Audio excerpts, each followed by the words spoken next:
صفا پہاڑی کی چوٹی پر چڑھ کر قریش والوں کو بلایا۔ قبیلہ قریش کے تمام لوگ جمع ہو گئے تو اللہ کے آخری نبی حضرت محمد صلی اللہ علیہ وسلم نے فرمایا، اے میری قوم کے لوگوں، اگر میں تم لوگوں سے یہ کہوں کہ اس پہاڑی کے پیچھے ایک لشکر چھپا ہوا ہے جو تم پر حملہ کرنے والا ہے تو کیا تم میری بات کا یقین کر لو گے؟ تو سب لوگوں نے ایک زبان ہو کر کہا، ہاں ہاں، ہم آپ کی بات کا یقین کر لیں گے، کیونکہ ہم نے آپ کو ہمیشہ سچا اور امین پایا ہے۔ آپ نے فرمایا، تو پھر میں یہ کہتا ہوں کہ تم لوگوں کو عذاب الہی سے ڈرا رہا ہوں۔ اگر تم لوگ ایمان نہ لاؤ گے تو تم پر اللہ کا عذاب آئے گا۔ یہ سن کر تمام قریش ناراض ہو کر چلے گئے۔ ان میں آپ کا چچا ابو لہب بھی تھا۔ وہ آپ کی شان میں بد زبانی کرنے لگا۔ آپ صلی اللہ علیہ وسلم نے اس گستاخی کا کوئی جواب نہ دیا، لیکن آپ کے رب نے اس کی مذمت میں قرآن پاک کی ایک مکمل سورت نازل فرمائی۔ پھر اللہ تعالیٰ کا حکم ہوا کہ اے نبی کہ وہ بات اعلانیہ کہہ دو جس کا آپ کو حکم دیا جا رہا ہے، اور مشرکوں سے منہ پھیر لو۔ اللہ پاک نے حکم فرمایا کہ کھلم کھلا سب کو دین کی تبلیغ فرمائے۔ اس کے بعد رسول اللہ صلی اللہ علیہ وسلم نے اعلانیہ طور پر دین اسلام کی تبلیغ شروع کر دی اور شرک و بت پرستی کی کھلم کھلا برائی فرمانے لگے۔ ایسے ماحول میں تمام قریش بلکہ پورا عرب آپ کی مخالفت کرنے لگا۔ اسلام کی الگ اعلانیہ تبلیغ شروع ہوتے ہی ظلم و ستم کی آندھیاں چل پڑیں۔ کفار مکہ بنو ہاشم کے انتقام اور جنگ کی خطرے کی وجہ سے اللہ کے آخری نبی صلی اللہ علیہ وسلم کو شہید تو نہ کر سکے، لیکن جتنا ہو سکا انہوں نے ظلم و ستم کے پہاڑ توڑے۔ آپ کو کاہن، جادوگر، پاگل، دیوانہ کہتے اور آپ کی شان عظمت میں گستاخانہ جملے بکتے۔ کبھی کوڑا کرکٹ اچھالتے اور کبھی نبی کریم صلی اللہ علیہ وسلم پر جانوروں کا خون ڈالتے۔ ایک دفعہ آپ حرم کعبہ میں سجدہ کر رہے تھے تو اسی حالت میں عقبہ نامی ایک کافر نے آپ کی پیٹھ مبارک پر ایک اونٹنی کی اجڑی ڈال دی۔ کافر یہ منظر دیکھ کر ہنسنے لگے اور خوشی سے باولی ہو رہے تھے۔ پھر حضرت بی بی فاطمہ رضی اللہ تعالی عنہا تشریف لائیں اور اس اجڑی کو وہاں سے ہٹایا۔ ایک بار رسول رحمت صلی اللہ علیہ وسلم حرم کعبہ میں نماز پڑھ رہے تھے۔ عقبہ نامی یہ کافر نے آپ کے گلے میں چادر ڈال کر پھندا ڈال دیا اور زور سے کھینچا، جس سے کہ آپ کا دم گھٹنے لگا۔ حضرت ابو بکر صدیق رضی اللہ تعالیٰ عنہ یہ منظر دیکھ کر آگے بڑھے اور اس کافر کو دھکا دے کر ہٹایا۔ حضرت ابو بکر صدیق رضی اللہ تعالیٰ عنہ پر بھی تشدد کیا۔ پیارے دوستو، اسلام کی خاطر صحابہ اکرام رضوان اللہ اجمعین نے بھی ظلم و ستم سہا، ان پر بھی ظلم و ستم کے پہاڑ توڑے گئے۔ پیغمبر اسلام صلی اللہ علیہ وسلم کے ساتھ ساتھ کافروں نے صحابہ اکرام پر بھی ظلم کیا۔ یہ دیکھ کر مشرکین کفار مسلمانوں پر ٹوٹ پڑے۔ حضرت ابو بکر صدیق رضی اللہ تعالیٰ عنہ کو اتنا مارا کہ چہرہ خون سے بھر گیا، ناک کان سب لہو لوہان ہو گئے اور ان کا چہرہ پہچان میں نہیں آتا تھا۔ حضرت ابو بکر صدیق رضی اللہ تعالیٰ عنہ بے ہوش ہو گئے اور دیر تک بے ہوش رہے۔ حضرت خباب رضی اللہ تعالیٰ عنہ اس زمانے میں اسلام لائے جب صرف چند ہی آدمی مسلمان ہوئے تھے۔ قریش نے ان کو بے حد ستایا، یہاں تک کہ آگ کے انگاروں پر ان کو چت لٹایا اور ایک شخص ان کے سینے پر پاؤں رکھ کر کھڑا رہا، یہاں تک کہ ان کے پیٹ سے پگھلنے والی چربی سے وہ کوئلے بجھ گئے۔ زندگی بھر ان کی پیٹھ پر ان کوئلوں کے داغ رہے۔ ایک بار حضرت عمر فاروق رضی اللہ تعالیٰ عنہ نے اپنے دور خلافت میں وہ داغ دیکھے، ان کا دل بھر آیا اور رو پڑے۔ حضرت بلال رضی اللہ تعالیٰ عنہ کے گلے میں رسی ڈال کر دوپہر کے وقت تیز دھوپ میں گرم گرم ریت پر ان کو لٹا کر اتنا بھاری پتھر ان کی چھاتی پر رکھ دیا جاتا کہ ان کی زبان باہر نکل آتی تھی۔ اس کے بعد بھی یہ عہد و عہد کے نعرے لگاتے تھے۔ ایسا نہیں تھا کہ صرف مردوں کو ہی ظلم و ستم کا نشانہ بنایا جاتا تھا، بلکہ وہ خواتین جو اسلام قبول کرتی انہیں بھی تکلیفوں کا سامنا کرنا پڑتا۔ حضرت عمار بن یاسر کی والدہ حضرت سمیہ رضی اللہ تعالی عنہا وہ خوش بخت خاتون ہیں جنہوں نے سب سے پہلے اپنی فوت کا نذرانہ پیش کیا۔ یہ بوڑھی تھیں، ابو جہل نے انہیں نیزہ مار کر شہید کر دیا تھا۔ اسلام کی پہلی شہیدہ ہونے کا اعزاز انہیں حاصل ہے۔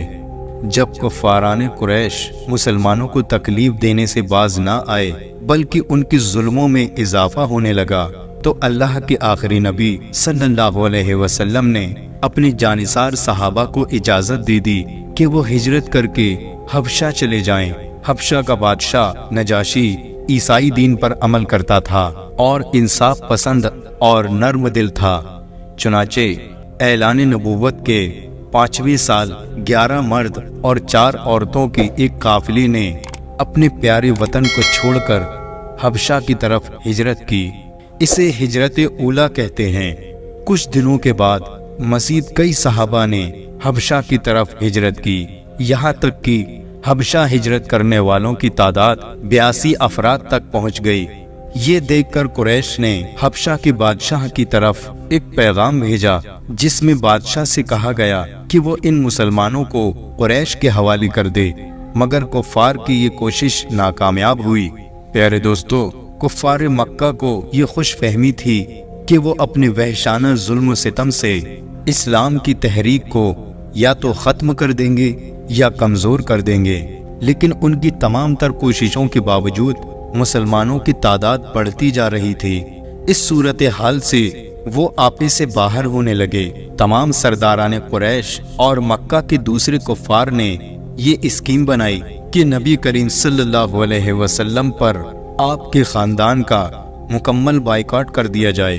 چنانچہ اس تجویز کے مطابق تمام قبائل قریش نے یہ معاہدہ کیا کہ جب تک بنو ہاشم کے خاندان والے حضور علیہ السلام کو ہمارے حوالے نہ کر دیں، کوئی شخص بنو ہاشم کے خاندان سے شادی بیاہ نہ کرے، کوئی شخص ان لوگوں کے ہاتھ سے کسی قسم کی خرید و فروخت نہ کرے، کوئی شخص ان لوگوں سے میل جول سلام کلام اور ملاقات نہ کرے۔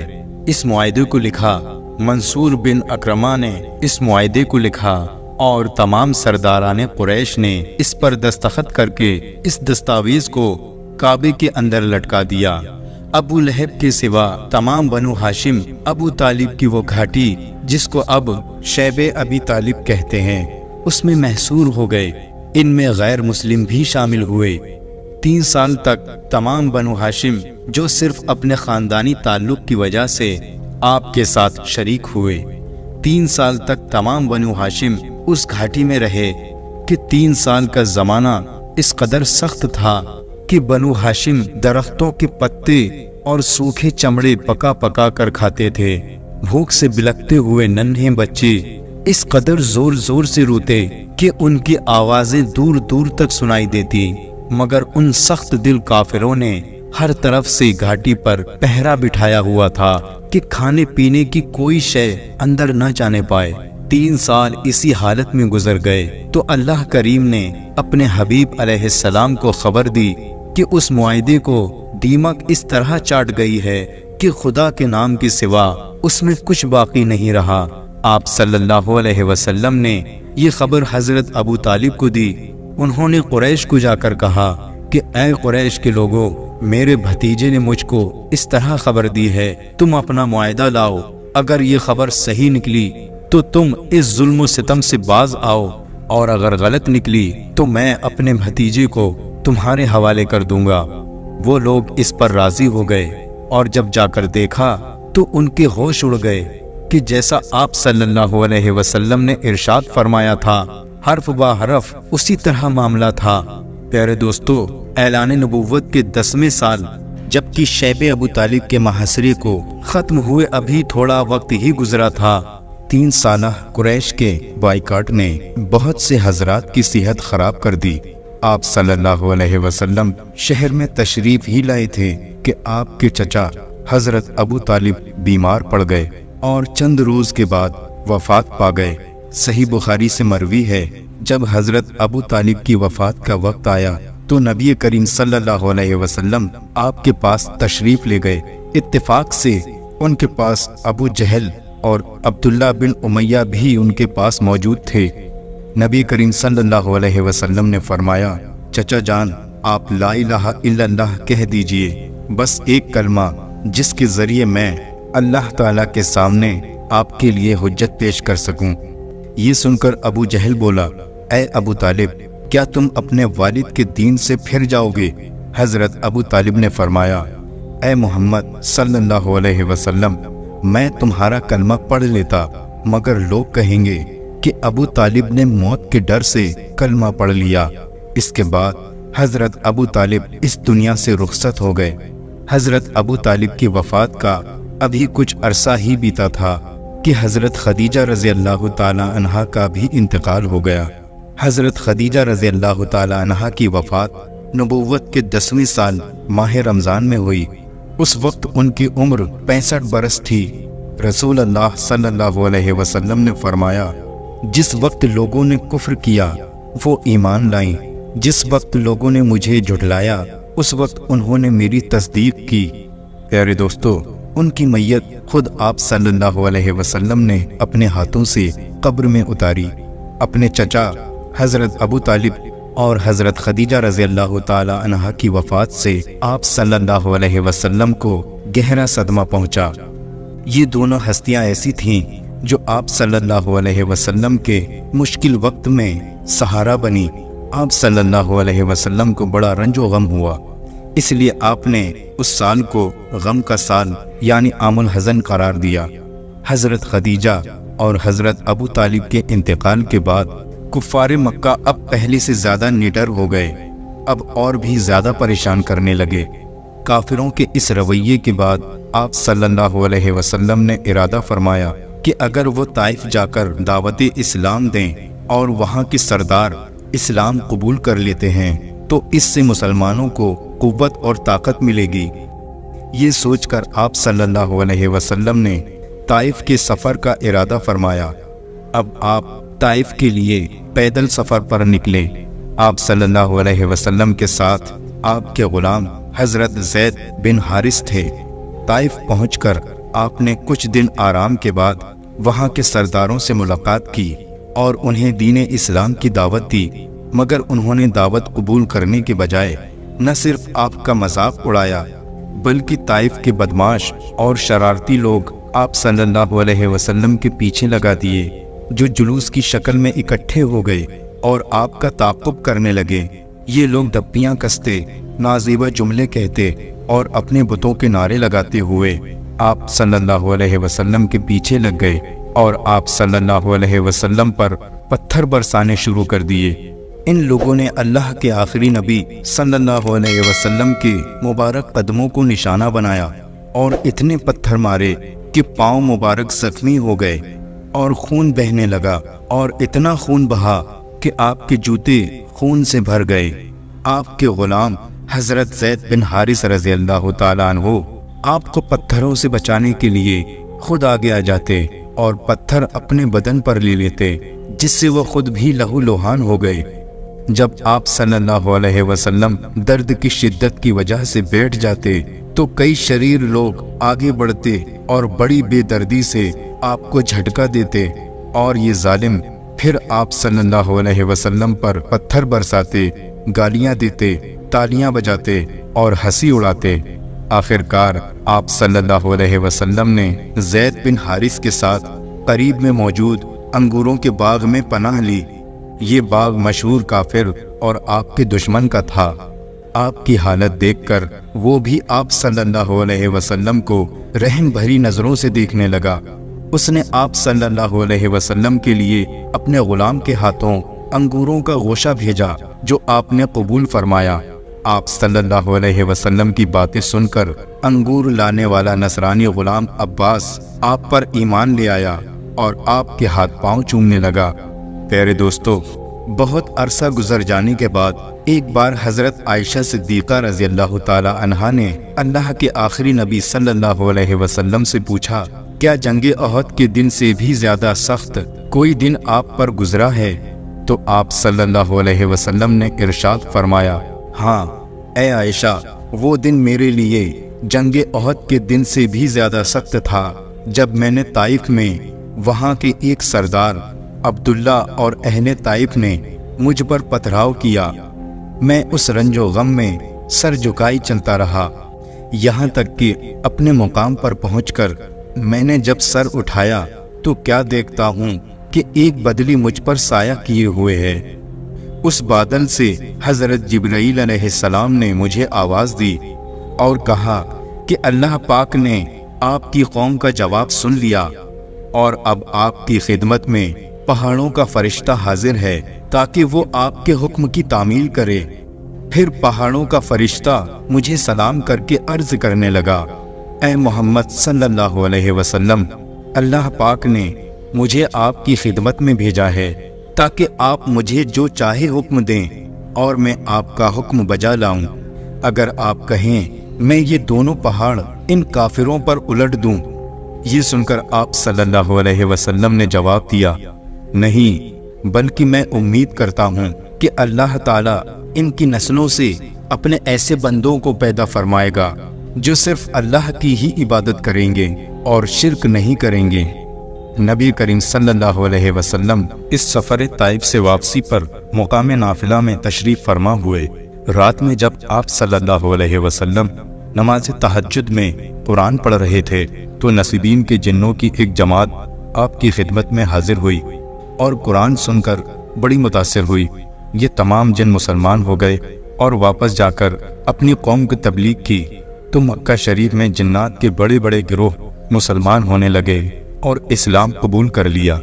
قرآن پاک میں سورہ جن میں اللہ تعالیٰ نے اس واقعے کا ذکر فرمایا ہے۔ مکہ شریف سے شمال کی طرف ایک شہر یثرب تھا۔ آپ کے یہاں تشریف لانے کے بعد اس کا نام مدینہ ہوا۔ آپ کے اعلان نبوت کے وقت یہاں اوج اور خزرت دو قبیلوں کے ساتھ یہودی بھی رہتے تھے۔ حالانکہ یہ لوگ بت پرست تھے، لیکن یہودیوں سے سن سن کر انہیں پتہ چل گیا تھا کہ ان قریب اللہ کے آخری نبی صلی اللہ علیہ وسلم اس دنیا میں تشریف لائیں گے۔ جیسے وہ اس بات کا انتظار کر رہے تھے کہ وہ کب آئیں گے اور کب ہم ان پر ایمان لا کر اپنی تقدیر سنواریں گے۔ مینا میں ایک گھاٹی ہے جہاں آج مسجد القباء ہے، وہاں آپ تشریف فرما تھے کہ قبیلے خزرج کے 6 آدمی آپ کے پاس آئے۔ آپ نے ان لوگوں سے ان کا نام و نسب پوچھا، پھر قرآن کی چند آیتیں سنا کر ان لوگوں کو اسلام کی دعوت دی، جن سے یہ لوگ بے حد متاثر ہوئے۔ واپسی میں یہ آپس میں کہنے لگے کہ یہودی اللہ پاک کے جس آخری نبی کی بات کرتے ہیں یقیناً وہ نبی یہی ہیں، لہٰذا کہیں ایسا نہ ہو کہ یہودی ہم سے پہلے اسلام کی دعوت قبول کر لیں۔ یہ کہہ کر سب ایک ساتھ مسلمان ہو گئے اور مدینہ جا کر اپنے اہل و خاندان اور رشتہ داروں کو بھی اسلام کی دعوت دی۔ اعلان نبوت کے 12ویں سال حج کے موقع پر 12 افراد نے مینا کی گھاٹی میں چھپ کر اسلام قبول کیا اور آپ صلی اللہ علیہ وسلم کے ہاتھ بیعت کی۔ تاریخ اسلام میں اس بیعت کو بیت العقبہ اولا یعنی گھاٹی کی پہلی بیعت کہتے ہیں۔ اس بیعت کو بیت قباء اس وجہ سے کہتے ہیں کیونکہ یہ بیعت مینا کی پہاڑی میں قباء کے قریب ہوئی، جسے جمرات قباء بھی کہتے ہیں۔ ان لوگوں نے آپ صلی اللہ علیہ وسلم سے درخواست کی کہ اسلام کے احکام سکھانے کے لیے کوئی معلم بھی ان کو دیا جائے۔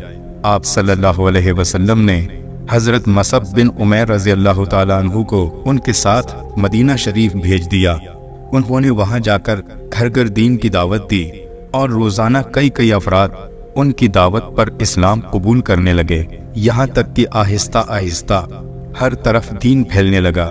قبیلہ اوس کے سردار حضرت سعد بن معاذ رضی اللہ تعالیٰ عنہ بھی ان کی دعوت پر ایمان لائے۔ ان کے ایمان لاتے ہی ان کا پورا قبیلہ اوس مسلمان ہو گیا۔ اعلان نبوت کے 13ویں سال حج کے موقع پر مزید 72 افراد نے اپنے بت پرست ساتھیوں سے چھپ کر اللہ کے آخری نبی صلی اللہ علیہ وسلم کے مبارک ہاتھوں پر بیعت کی اور یہ عہد کیا کہ ہم لوگ آپ کی اور اسلام کی حفاظت کے لیے اپنی جان اور مال سب کچھ قربان کر دیں گے۔ مدینہ شریف میں اتنے لوگوں کے اسلام قبول کرنے سے مسلمانوں کو ایک پناہ گاہ مل گئی۔ آپ صلی اللہ علیہ وسلم نے صحابہ اکرام کو عام اجازت دے دی کہ وہ ہجرت کر کے مدینہ چلے جائیں۔ چنانچہ سب سے پہلے حضرت ابو سلمہ رضی اللہ تعالیٰ عنہ نے ہجرت کی، ان کے بعد دوسرے لوگ بھی مدینہ روانہ ہونے لگے۔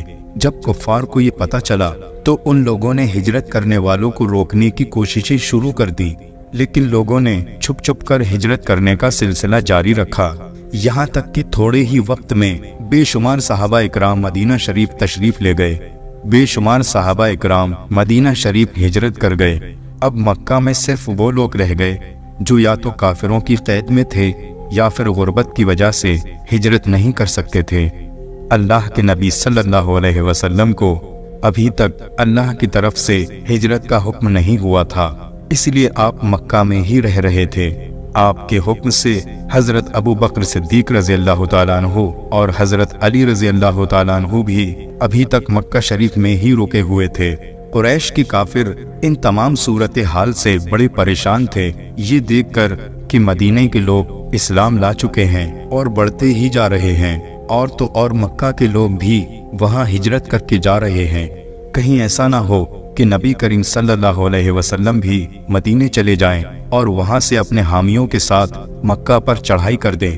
یہ خطرہ محسوس کر کے بڑے بڑے سرداروں نے دارالندوہ میں ایک مشورہ کیا۔ بڑے بڑے دانشمند اور عقل مند اس اجتماع میں موجود تھے۔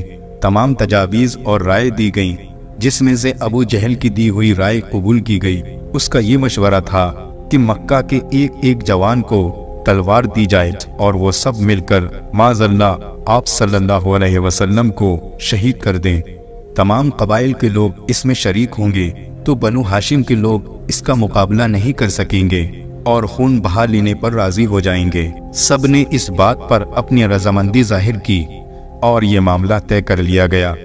حضرت جبریل علیہ السلام اللہ کریم کا حکم لے کر حاضر ہو گئے اور آپ صلی اللہ علیہ وسلم کو اس پورے واقعے کی خبر دی اور کہا کہ آج رات آپ اپنے بستر پر نہ سوئیں اور آج رات مدینہ منورہ ہجرت کر کے تشریف لے جائیں۔ ادھر کافروں نے اپنے منصوبے کے مطابق آپ کے مکان کو چاروں طرف سے گھیر لیا اور انتظار کرنے لگے کہ آپ سو جائیں، پھر وہ حملہ کریں۔ اس وقت صرف حضرت علی رضی اللہ تعالیٰ عنہ وہاں موجود تھے۔ اگرچہ کافر آپ کے دشمن تھے، لیکن انہیں آپ کی امانت داری اور دیانت داری پر پورا بھروسہ تھا، اسی لیے وہ اپنی قیمتی چیزیں آپ کے پاس رکھواتے تھے۔ اس وقت بھی ان لوگوں کی کئی امانتیں آپ کے پاس موجود تھیں۔ نبی کریم صلی اللہ علیہ وسلم نے حضرت علی رضی اللہ تعالیٰ عنہ سے فرمایا، تم میرے بستر پر سو جاؤ اور صبح ان سب امانتوں کو ان کی مالکوں کے سپرد کر کے مدینہ چلے آنا۔ آپ صلی اللہ علیہ وسلم نے ایک مٹھی خاک لی اور سورہ یاسین کی چند ابتدائی آیات پڑھ کر اور وہ خاک کفار مکہ کی طرف پھینک دی اور اس مجمع کے بیچ سے ہوتے ہوئے نکل گئے۔ کوئی بھی آپ کو پہچان نہیں سکا۔ پھر آپ صلی اللہ علیہ وسلم حضرت ابو بکر صدیق رضی اللہ تعالیٰ عنہ کے ساتھ غار ثور پہنچے اور وہاں 3 دن اور 3 رات تک قیام فرمایا۔ اس کے بعد آپ مدینہ شریف تشریف لے گئے۔ مدینہ کی عورتیں اور بچوں تک کی زبانوں پر آپ کے آنے کا ذکر ہو رہا تھا۔ مکہ سے مدینہ تک کا سفر تقریباً 12 دن میں طے ہوتا تھا۔ یہ دن تو انہوں نے انتظار میں گزار دیے۔